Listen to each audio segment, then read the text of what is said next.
Other measures that have negatively impacted commerce to avoid further exacerbating the economic situation in the West Bank. Yes, they're being murdered by the dozens in the West Bank.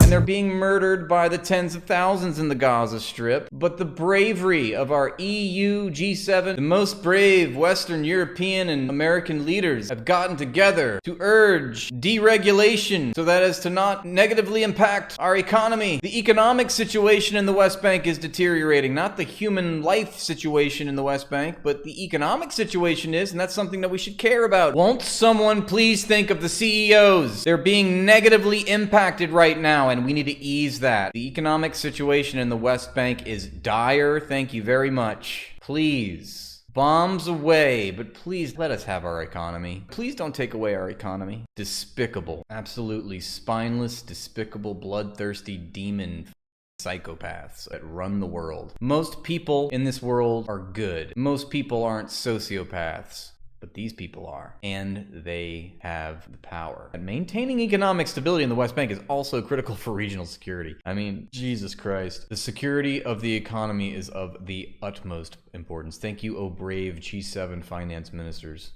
O ye brave and courageous G7 finance ministers for making sure that Palestinians maintain their economic stability, which is critical for regional security with Israel. I mean, if this isn't a glaring metaphor for the most latest of stages of capitalism. If this isn't a sign that we're living in a political economy which values profits and property rights over human beings, much less children, then I don't know what is. Aid trucks from Egypt entered the Gaza Strip on Sunday under a new U.S. brokered agreement to reopen a vital conduit for humanitarian relief, the Israeli military and the Egyptian Red Crescent said. Egypt had blocked aid from entering the enclave via its territory since Israel's seizure of the Rafah crossing. That's so wild to me that they're gonna say that. Egypt, how are we living in, what is it, May 26th, 2024, 7 months into an ongoing genocide, and the New York Times has the bravery to talk about blocked aid entering an enclave, and they're gonna mention Egypt? Come on, they're trying to hoodwink you. They're trying to button hook us. We ain't falling for all of that. Free Palestine, which provides access to southern Gaza in early May. The two sides have traded blame over that crossing's closure, even as aid has piled up on the Egyptian side. Yeah, you don't say, New York Times. Try to conceal your lies. Very, very nice, very nice. The two sides have traded blame. Yes, let's both sides this. Let's both sides this genocide and illegal blockade. This is despicable that they would print this sentence right now. Ever. The two sides have traded blame over the crossing's closure, even as aid has piled up on the Egyptian side. You want me to do the legwork here and just show you how you're fucking distorting the actual truth, what's actually happening? The fact that we think that October 7th was just year zero. I mean, come on. This whole thing. Remember, we were talking about the apex. It's like October 7th was the culmination. That's the word that I want. The culmination of this theme. And the theme is ethnic cleansing. The theme is, unremittent, indiscriminate, disproportionate violence.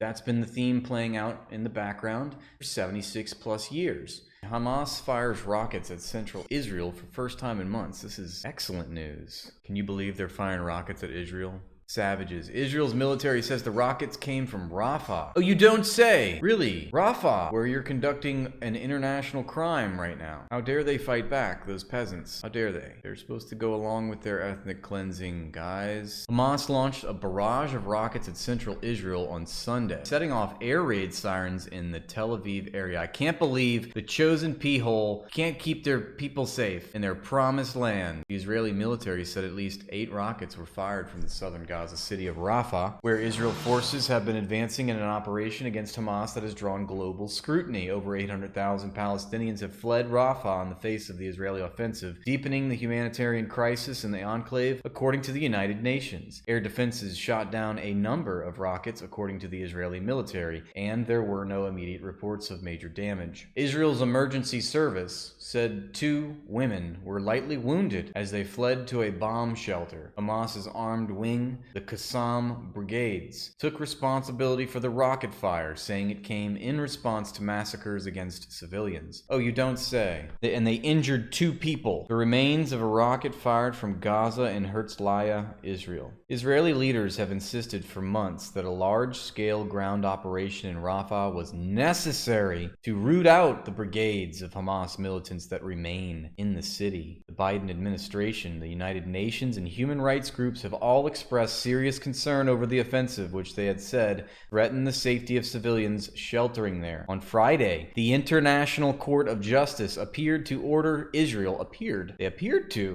They appeared to order, or did they just appear to order? Appeared to order Israel to halt its military offensive in Rafah, although at least some of the court's judges said limited operations could continue despite the decision. The flaccid International Court of Justice, just the flaccid, impotent ICJ with the barest of backbones, the most minimal. The Israeli military said its troops continue to fight in and around Rafah over the weekend, engaging in firefights, and on Sunday, Yoav Gallant, Israel's defense minister, visited the city, indicating that the military had no intention of stopping. Mr. Gallant received a situational assessment from troops there and was briefed on the deepening of operations, according to a statement from his office. Our goals in Gaza are emphasized here in Rafah: to destroy Hamas, return the hostages, and maintain freedom of operation, he told troops, according to the statement. Yes, it's always Israel's freedom of operation, but never Palestine's right to self-determine. It's always Israel's freedom of operation and never Palestine's freedom of movement.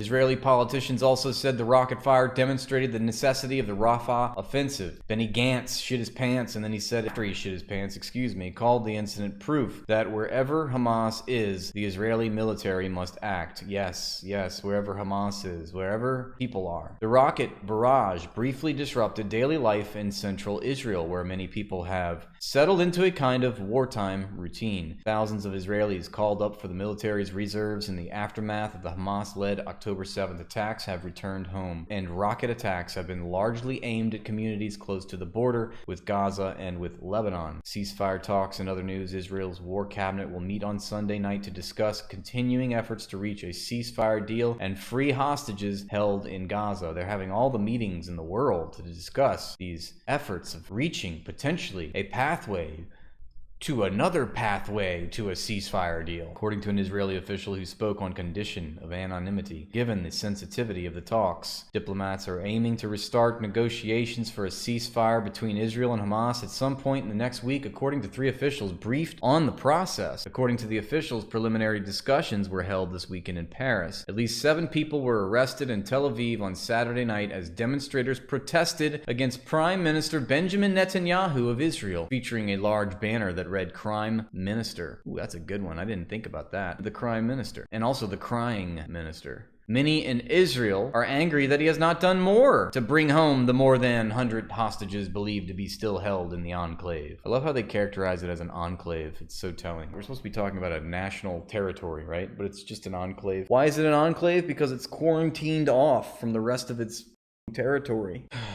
Benny Gantz, a member of Israel's war cabinet. Benny Gantz shit his pants and then said he was seeking to establish an independent commission to investigate Israel's failure to stop the Hamas-led surprise attack on October 7th, as well as its conduct in the war. Under Mr. Gantz's proposal, after he shit his pantses, the commission would also probe the booty hole of the Israeli military, and political officials had acted in accordance with international law. Mr. Gantz shit his pants once again and then said he had submitted his proposal for cabinet approval. It was unclear whether Mr. Satan and his allies would back the move. A rival of Satan, Mr. Gantz, who shit his pants, has said he would leave Israel's emergency wartime government unless the prime minister answered major questions about the future of the war. It's all coming down for Netanyahu.